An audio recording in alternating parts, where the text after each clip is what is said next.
I'm confused.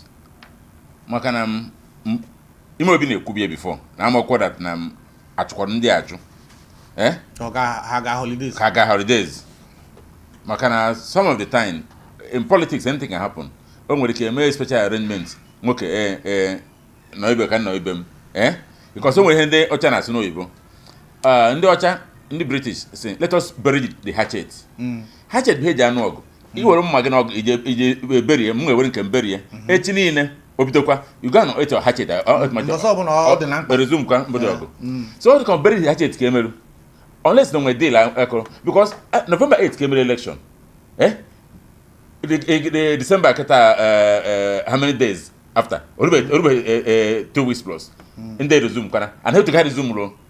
Na aneme na mana nezo ketazi onke Sunday hajere na liru gbo kochukwu nwunye kochukwu Anglican area kan church gba pastor na eje ọkụ gba moto the man ọkụ maka na the man na preach Sunday 2 days ago sibiko if I had rom mama igbo nwanne na ndị otu esi kwụsị na azọ Biafra kwucha ya ọgụchakwa ebe osikota egbu nwe edobe na ana gbara ihe na ọkụ na eje n'ihu ina ajụ government actually do they fought this security and now from here across social media so that na kwon security ụgwọ maka na gịnị kpatara that na emecha na election was been security bidokwa so eje na n'ọfịa gbagogwo mmadụ ịnọ nke ifụla anya nke egosi na video maka o nwere ndị mgbe ọtụ gasịrị gọọmenti ejego gọvanọ kedu ihe okwu about it and ka assurance a na-enye ndị mmadụ nọ na Christmas nri ya na because the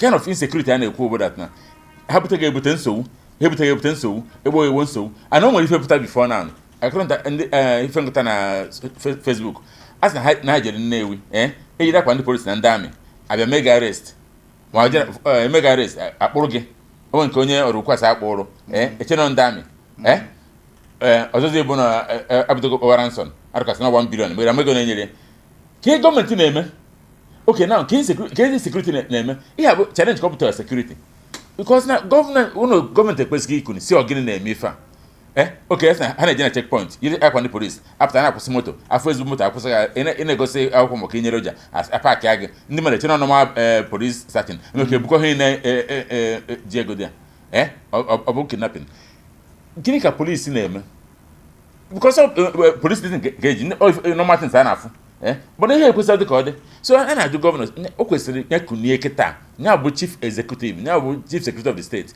ka ọ nọ on the ground ka ọ mara ihe na-emenụ ka